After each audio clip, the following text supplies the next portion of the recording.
오늘 하나님의 말씀은 사무엘하 20장 24절로 26절, 21장 15절로 22절, 23장 8절로 39절 세 곳의 단락입니다. 내 삶의 자리는 어디인가 하는 것이 오늘 하나님께서 주시는 교훈입니다. 하나님께서는 이세 집안의 다윗을 택하여 사무엘로 하여금 기름을 부어서 이스라엘의 왕으로 세우도록 하셨어요. 다윗에 앞서서 사울 역시 하나님의 택함을 받아 이스라엘의 초대 왕이 되었지만 그는 하나님께 순종하지 않았습니다. 그래서 하나님께 버림을 받았어요. 이제 그 대신 하나님께서는 사울의 뒤를 이을 왕으로 다윗을 택하여 세우셨어요. 다윗은 성경 내내 이렇게 보면 하나님의 마음에 합한 자, 하나님의 마음에 합한 자, 이게 대단히 중요한 거예요. 다윗을 드러내는 이야기입니다. 다윗이 어떠한 믿음이냐, 어떠한 신앙의 사람이냐, 다윗은 어떤 사람이요? 하면 하나님의 마음에 합한 자라는 거예요. 그래서 하나님께서 왕으로 세우셔서 목자가 되어서 이스라엘 백성을 하나님께로 이끌도록 하셨어요. 이스라엘 백성이 하나님을 섬기도록 하게 한 거죠. 근데 다윗 홀로 이런 일을 했느냐? 오늘 성경 본문 단락을 보면 다윗이 이스라엘을 통치하는 데에 많은 사람의 도움을 받았구나.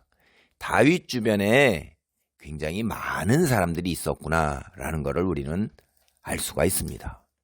그래서 사무엘하 20장 24절로 26절, 21장 15절로 22절, 23장 8절로 39절 이 세 단락에 다윗의 그 주변에서 다윗을 도운 사람을 오늘 본문에서 살펴보겠습니다. 물론 이 단락보다도 다윗 주변의 관료가 어땠는가는 일찍 앞에 단락에서 한번 나온 적이 있어요. 그것은 아마도 다윗의 통치 초기였고 이것은 이제 다윗의 통치 말기에 이르러서 다 회상도 하며 또 다윗 통치 말기에 있었던 사람들 것으로 이제 우리가 추론해 볼 수 있어요. 이 20장 24절로 26절 이제 여기에서 보면 다윗의 이제 관료들이 나와요. 즉 이 다양한 방면에서 다윗을 도운 사람들에 관한 이야기인데 특별히 이제 제가 오늘 살펴볼 이 많은 단락 이야기에 군사적으로 다윗을 도운 용사들의 이야기가 굉장히 많은 분량을 차지하고 큰 비중을 차지하고 있습니다. 이 많은 사람들의 세 단락에 걸쳐 나오는 많은 사람들의 이름을 보면 이스라엘을 위해서 공을 세운 사람이 다윗 혼자가 아니었구나라는 걸 우리는 알 수가 있어요. 그 증거죠. 다윗을 중심으로 해서 수많은 사람들이 협력해서 한 팀이 되어서 하나님의 일을 했던 것입니다. 당연히 다윗이 이스라엘 왕으로서 통치를 펼쳐나가도록 다윗에게 승리를 안겨주신 분은 하나님이세요. 그래서 사무엘서 곳곳에서 이러한 사실을 반복해서 강조하고 있는 겁니다. 예를 들면 오늘 본문 단락만 보더라도 사무엘하 23장 10절에서 그날에 여호와께서 크게 이기게 하셨으므로 혹은 12절을 보면 여호와께서 큰 구원을 이루시니라 라고 이야기를 하고 있어요. 다시 말씀드리면 하나님께서는 하늘나라뿐 아니라 이 세상 나라도 다스려 나가시는 통치자이세요. 근데 세상 나라는 창세기 보면 펼쳐나가도록 하셨습니다. 오늘 본문에 나오는 다윗 그리고 다윗을 도운 사람들 이런 특히 용사들을 소개하고 있는 것 그런 맥락에서 이해할 수 있는 겁니다.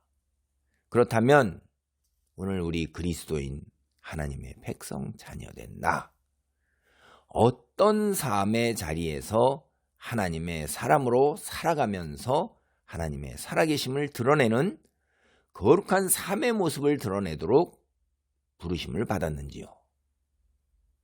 여기에 대해서 한번 스스로 생각해 보시기 바랍니다.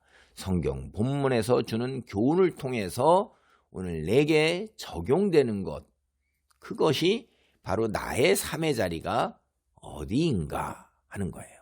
이 삶의 자리라는 것은 쉽게 얘기하면 내게 주어진 모든 여건과 정황이에요. 그 역사적, 사회적 맥락 속에서. 그러니까 더 구체적으로 얘기하면 내가 가진 재능이라든가 지식이라든가 혹은 경제적인 것이라든가 사회적 위치라든가 내가 가진 나는 어떤 가정을 꾸리고 있는가, 그리고 주변에 어떤 교회를 출석하고 있고, 그리고 내가 어떤 사람들과 관계를 맺고 있는가, 그리고 내가 살면서 만나는 사람들, 직장 생활을 하던 자영업을 하던 그 만나는 사람들, 그게 다 내게 주어진 삶의 자리라 이 말이에요. 그 속에서 내가 하나님의 사람으로서 어떤 모습을, 어떤 영향력을 미치고 있는가, 이러는 거죠. 그리고 내가 어떤 사람을 충성, 헌신으로 섬기고 있는가, 그 사람이 하나님의 사람인 거죠, 당연히. 그리고 내가 하나님을 어떤 모습으로 하나님께 나아가고 있는가, 그러면서 신앙생활을 시작한 오늘에 이르기까지 연륜 속에서 내가 어떻게 자라나고 있는가 하는 거예요. 성화의 과정, 거룩한 신의 성품을 닮아가는 과정, 얼마만큼 자라나서 큰 거목이 되어서 성경 본문에 의하면 많은 새들과 사람들이 깃들일 만한 그런 거목. 여러분 동네에 우리 가보면 느티나무 같은 거 있죠? 그 밑에 사람들이 다 한 상을 펴고 동네 사람들이 대대손손 이어가면서 수백 년씩 이어가면서 마을 사람들이 거기 머물다가 담소하고 이야기를 나누고 교제하다가 또 세대가 바뀌고 그런 느티나무, 여러분이 이제 신앙의 연륜이 쌓이면 그런 거목이라 이 말이에요. 오늘 본문에 나오는 여러 사람을 살펴보면서 나의 삶의 자리가 어디인지 이걸 다시 한번 되돌아보고 성찰하기를 바라겠습니다. 먼저 사무엘하 20장 23절로 26절입니다. 요압은 이스라엘 온 군대의 지휘관이 되고 여호야다의 아들 분하야는 그렛 사람과 블렛 사람의 지휘관이 되고 아도람은 감역관이 되고 아일룻의 아들 여호사밧은 사관이 되고 스와는 서기관이 되고 사독과 아비아달은 제사장이 되고 야일 사람 이라는 다윗의 대신이 되니라. 이 단락은 사무엘하 9장에서 시작해서 지금까지 지속된 다윗의 일생 그 한 부분을 이제 정리한다, 이런 관점에서 의미가 있어요.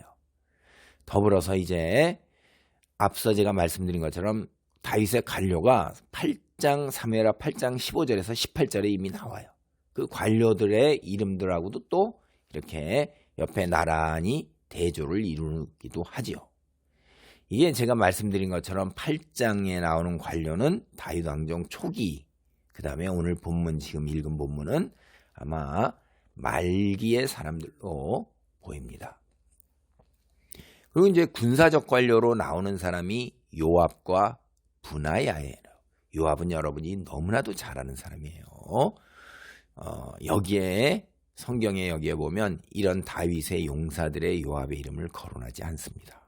특별하게 거의 왕과 대등할 정도이기 때문에 그 왕의 밑에 있는 그런 차원의 여기에 용사에 넣어서 따로 설명을 하질 않아요.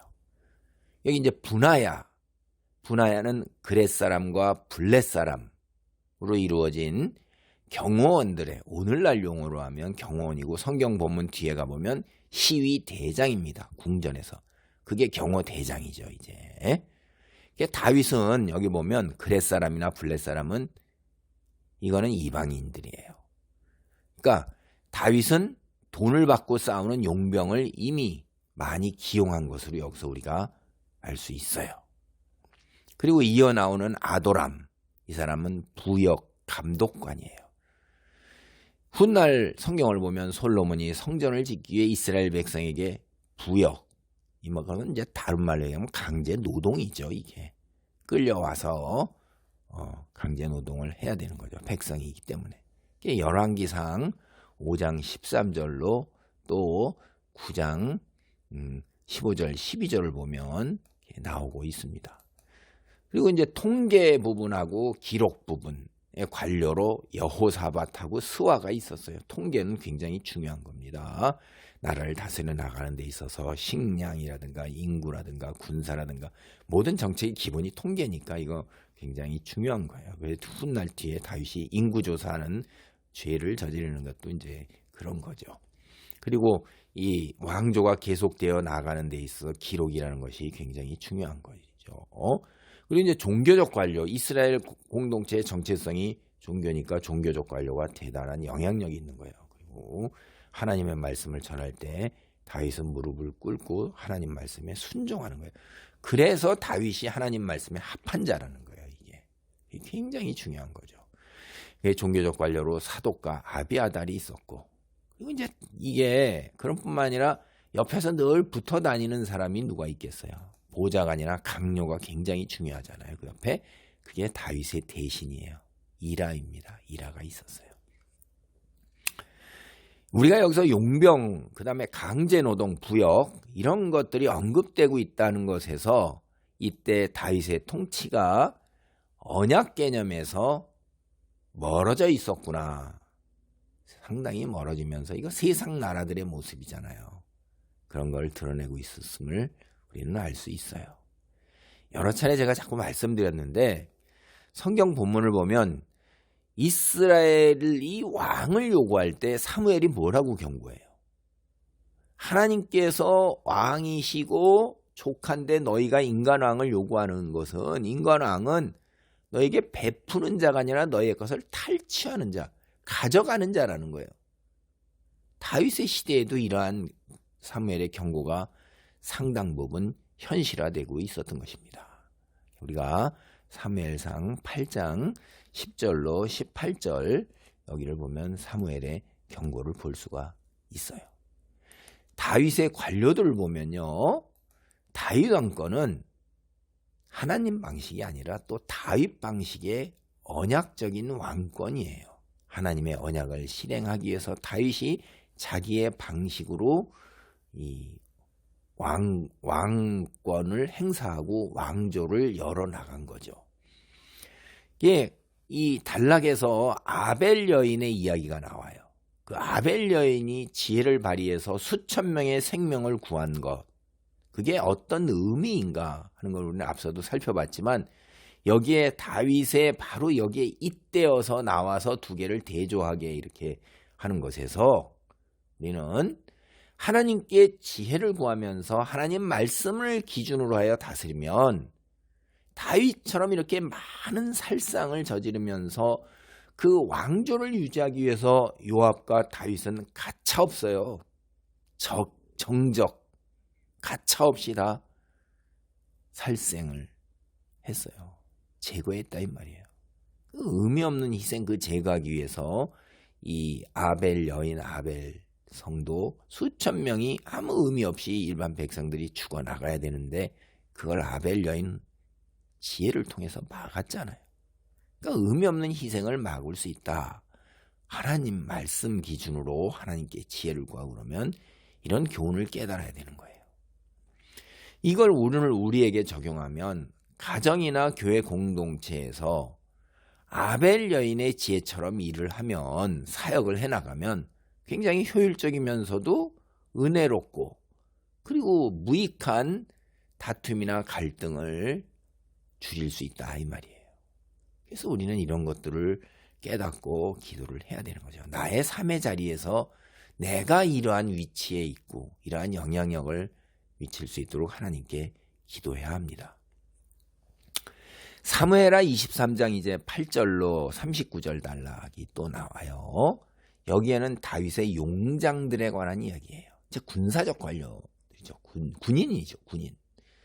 근데 23장 8절로 12절로 단락을 나눌 수 있고 뒤에 또 13절부터 끝까지 39절까지 두에게 단락을 나눌 수가 있는데 먼저 앞단락이 다윗의 세 용사의 위상에 관해서 이야기를 하고 있습니다. 23장 8절만 보겠습니다. 다윗의 용사들의 이름은 이러하니라. 다그몬 사람 요셉 밧세벳이라고도 하고 에센 사람 아디노라고도 하는 자는 군 지휘관의 두목이라. 그가 단번에 800명을 쳐 죽였더라. 그러니까 이 소개되고 있는 성경을 보면 다윗의 군사들 중에서 이제 요압 밑에 있는 거죠. 이스라엘 왕 다윗, 그 다음에 요압 총사령관, 그 밑에 이제 3인방이 있었어요. 용맹스러운 3명의 용사. 그들의 이름하고 업적이 이제 성경 본문에 나옵니다. 첫째, 요셉 밧세벳. 다그몬 사람인데 세 용사의 우두머리였고 그가 한꺼번에 이제 800명과 싸워 이긴 거죠. 둘째, 아호와 사람 도대의 아들 엘르아살. 블레셋 사람과의 싸움에서 큰 공을 세웠어요. 역대상 11장 12절에 한 번 더 나옵니다. 그 다음에 셋째는 하랄 사람 아게의 아들 삼마입니다. 역시 블레셋 사람들과의 싸움에서 큰 공을 세웠는데 우리가 이 단락에서 25절에도 언급되는 하롯 사람 삼마가 나와요. 또 33절에도 또 하랄 사람 삼마가 나와요. 삼마라는 이름이 나왔다고 해서 똑같은 사람이냐? 아니에요. 히브리어로 표기된 그들의 도시 이 앞에 지역 하고 그 다음에 이름 각기 다 달라요. 이스라엘에서 보면 우리가 신약 성경을 보면 나사렛 예수라고 그래요. 왜? 예수라는 이름이 너무나 많기 때문에 어디냐면 지역 출신을 앞에다 얘기하는 거예요. 그러니까 동명이인이 아주 흔하다 이 말이에요. 이 세 용사, 이들이 용감무쌍한 건 사실이에요. 그러나 제가 앞서도 말씀드렸던 것처럼 그들이 이처럼 용감무쌍했을 때 그들에게 승리를 주신 분이 누구시죠? 하나님이시라는 거예요. 성경이 그렇게 얘기한단 말이에요. 제가 앞에서 다 읽어드렸잖아요. 이런 사람들의 그 뒤에 하나님께서 승리를 주셨고 하나님께서 큰 구원을 이루셨다 하는 이야기가 나온 겁니다. 그래 이들이 하나님께서 다윗을 돕기 위해서 사용하신 도구였다 이 말이에요. 그럼 세상 나라는 하나님이 사람을 통해서 통치하시고 다윗을 통해서 이스라엘을 통치하시고 그 다윗 홀로 아니라 다윗이 팀을 이루어서 다윗을 돕도록 이렇게 도구들을 사람을 도구로 사용하신 것입니다. 세 용사가 있어요. 그리고 이제 우리가 제가 지금 하는 이야기를 보면서 여러분은 이런 질문을 스스로 던져봐야 돼요. 나는 누구며? 자, 나는 누구를 돕는 하나님의 손에 붙들린 도구인가? 하나님의 사역을 돕는 나는 어떤 도움을 주는 사람인가? 혹은 경우에 따라서는 물론 당신이 사역자로서 지도자, 다윗과 같은 지도자일 수도 있겠지만 그런 확률은 대단히 드물잖아요. 우리는 대부분 다 하나님의 손에 붙들린 도구입니다. 물론 그런 다윗조차도 하나님의 손에 붙들린 도구인 것이에요. 하나님의 백성은 하나님께서 세우신 지도자를 중심으로 하여 그를 도우면서 하나님의 나라를 이루어 나가야 하는 소명을 갖고 있습니다. 그러므로 각자에게 주어진 삶의 자리를 지켜나가면서 하나님의 사역의 손에 붙들린 하나님의 사람, 하나님의 도구가 되어야 한다는 것입니다. 나는 어떤 삶의 자리에서 어떻게 누구를 돕는 하나님의 사람입니까? 생각해 보시기 바랍니다.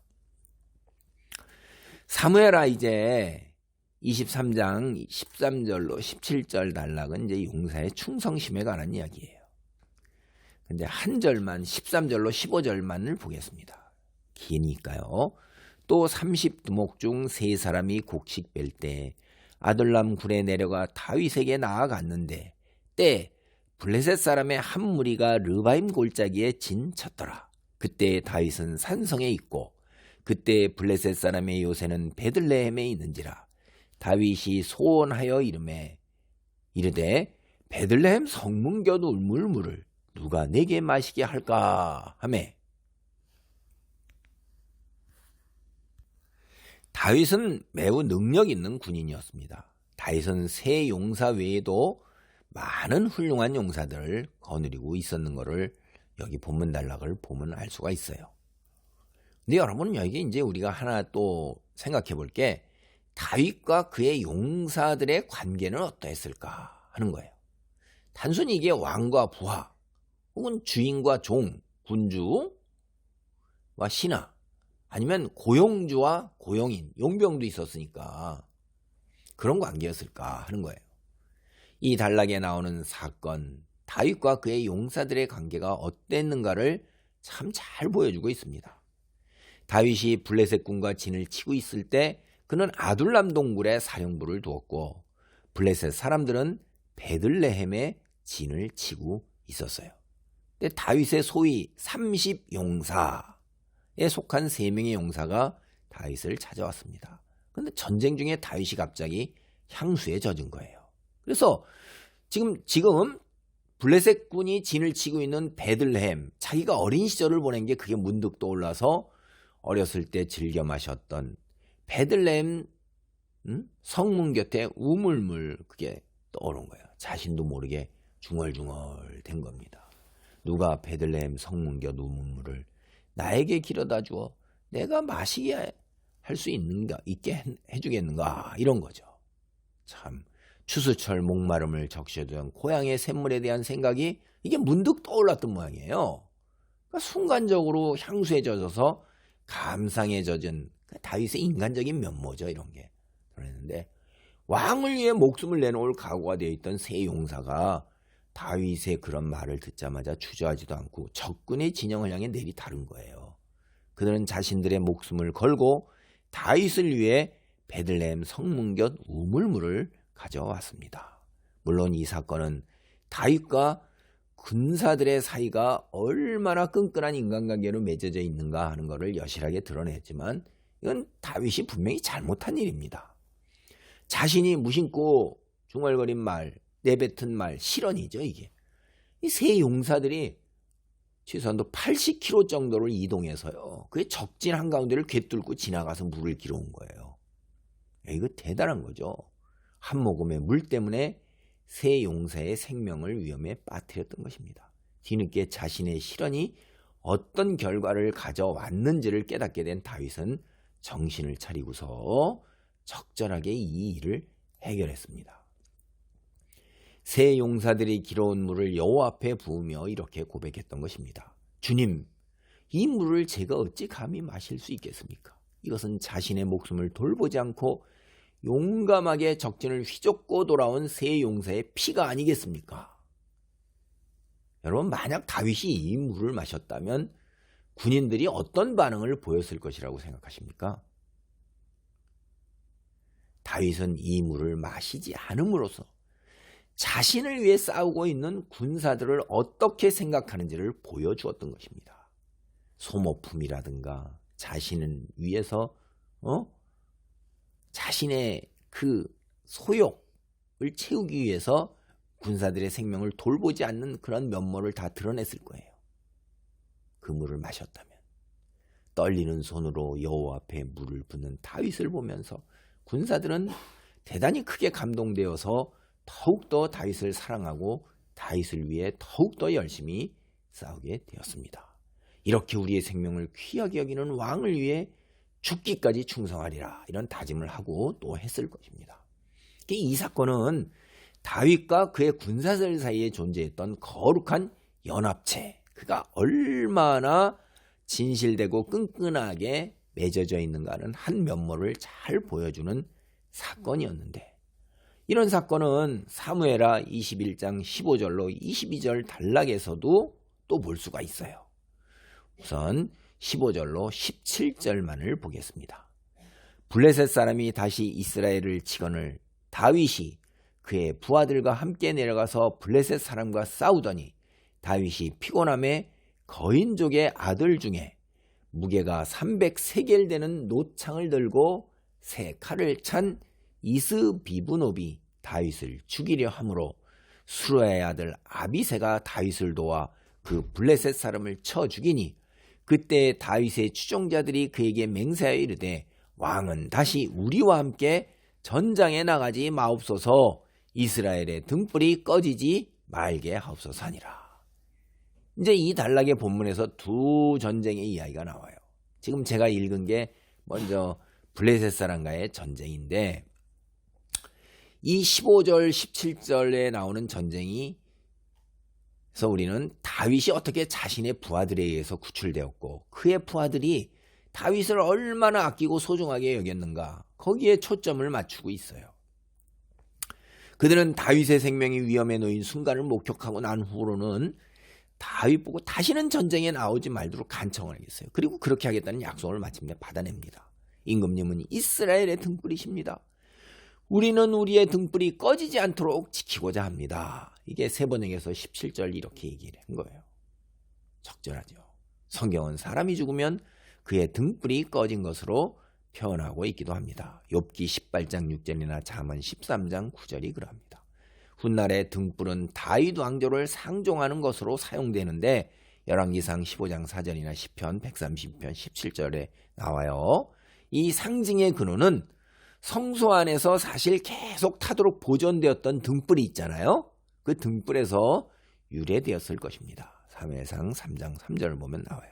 이게 성소의 등, 그 등불 이스라엘 종교에서 왕의 상징으로 이제 자리를 잡았으며 이 등의 보존은 곧 이스라엘 공동체의 보존을 상징했다. 이렇게 이제 이야기들을 합니다. 다윗 용사들의 충성심에 관한 이야기에 비추어서 제가 다시 여러분에게 여쭙습니다. 우리 삶의 자리 어떠한가?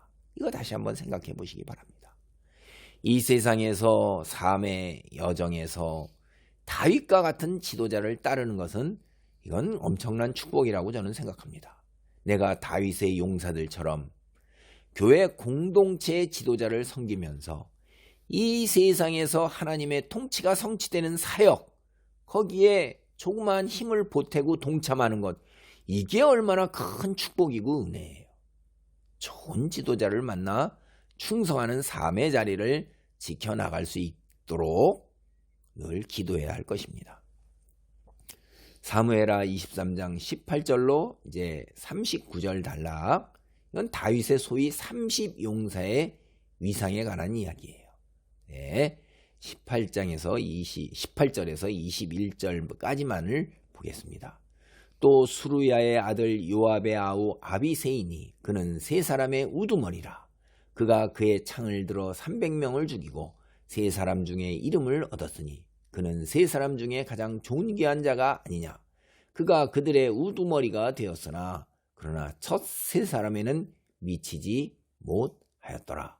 또 갑셀의 용사의 손자 여호야다의 아들 분하야이니 그는 용맹스러운 일을 행한 자라. 일찍이 모압 아리알의 아들 둘을 죽였고 또 눈이 올 때 구덩이에 내려가서 사자 한 마리를 쳐 죽였으며 또 장대한 애굽 사람을 죽였는데 그의 손에 창이 있어도 그가 막대기를 가지고 내려가 애굽 사람의 손에서 창을 빼앗아 그 창으로 그를 죽였더라. 이제 비록 첫 세 용사 거기에는 들지 못하지만 다윗의 최고 용사 이제 37명이 소개되고 있는데 본문 끝에 보면 이 단락에 30용사라고 불렸어요. 그러니까 이게 이제 첫 세 용사가 있었고 그 다음에 30용사라 불리는 그룹이 있었는데 그 중에서도 세 사람들이 있어서 각기 이제 거느렸던 것 같아요. 그리고 그 세 용사 밑에 또 30용사에서 또 세 사람의 용사의 최고 우두머리가 그 아비새인 거죠. 아비새. 아마 이렇게 37명이 되는 건 일부가 죽었을 때 그 자리를 대신해서 30명의 인물, 지휘관들, 30지휘관이죠. 아마 사단장 같은 거 오늘날로 치면 3명은 군단장이고 요압은 총사령관이고 뭐 이렇게 말씀하시면 조금 이해가 쉽게 될 거예요. 근데 이 용사들의 출신지가요, 대부분은 아니고요, 상당수가 유다 지파 사람입니다. 역시 이런 거에서 인간은 이런 것들이 좀 있는가 봐요. 다윗이 유다 지파이기 때문에 아마 그럴 거예요. 이들 중에서 이제 5명의 이름이 눈에 들어오는데, 우두머리가 30용사 우두머리가 요압의 동생 아비새, 이름이 자주 나오죠. 그는 가장 뛰어난 용사예요. 이 용사 중에서 300명을 죽이는 업적을 남겼어요. 그리고 이제 분하야도 사무엘서 이름이 많이 오르내립니다. 매우 힘이 세고 담력이 있는 사람이에요. 사자를 때려 죽이고 모압 장수 아리엘의 아들 2를 죽이고 풍채 좋은 이집트 창을 가진 자를 막대기로 때려 죽이고 이런 건데, 제가 앞에 말씀드렸잖아요. 분하야가 다윗의 호위 대장으로 시위 대장이고 그 용병들을 거느려서 사실 궁전 안에서 벌어지는 모든 일을 요압보다도 더 상세하게 알 수 있었을 거예요. 호위병 옆에 늘 경호대장으로 붙어 다녀야 되니까. 훗날에 그는 아도니아와 솔로몬의 왕권 쟁탈전에서 솔로몬 편을 들었던 사람입니다. 열왕기상 1장 7절로 8절을 보면 알 수 있습니다. 이제 아사엘이 나오는데 요압과 아비새의 형제로 막내예요. 그는 이미 오래전에 죽었는데 여기에 이름이 나오고 있어요. 또 우리아의 이름이 나와요. 다윗에 의해 살해당한 밧세바의 남편입니다. 우리아가 30용사의 목록에 이름이 올라가 있는 것, 이게 다윗 왕권의 어두운 면까지도 여기는 그대로 드러나고 있는 거예요. 우리아의 사례가 뭐냐면, 사무엘이 왕을 요구하던 장로들에게 왕권에 대해서 표현한 그 우려가 있잖아요. 앞에 제가 말씀드렸죠. 빼앗는 자. 이게 현실적으로 가장 잘 설명해주는 안타까운 사례가 된 것입니다. 그 다음에 여기 본문에 우리아는 햇사람이고 암몬 사람 세렉이라는 사람도 있어요. 그러니까 이 30인의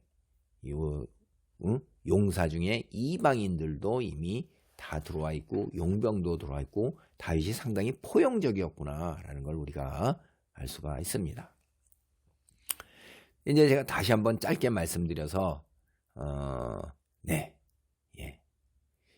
요압이 왜 이런 목록에 등장하고 있지 않을까 하는 거예요.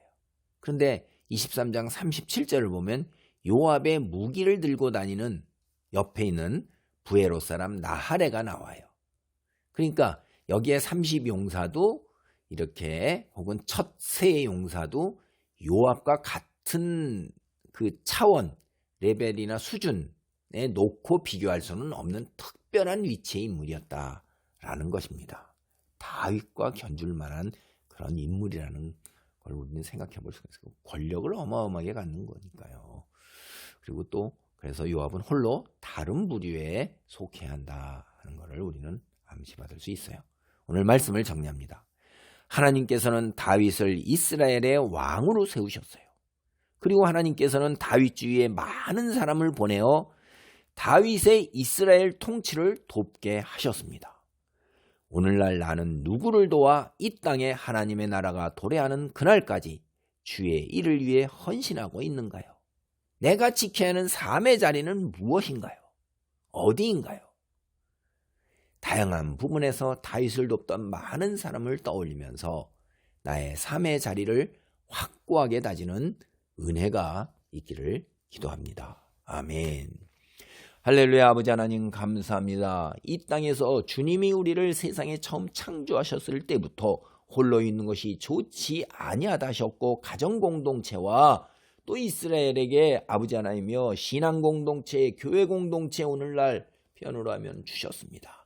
아버지, 신앙공동체 안에서, 가정공동체 안에서 내가 지켜야 할 삶의 자리를 잘 깨달으면서 나날이 성장하고 자라나는 주의 사람이 되기를 간절히 소원합니다.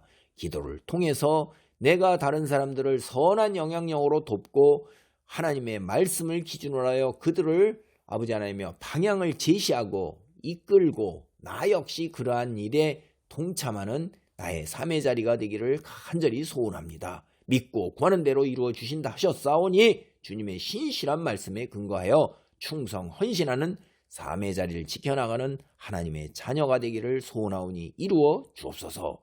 예수님의 이름으로 기도하옵나이다. 아멘.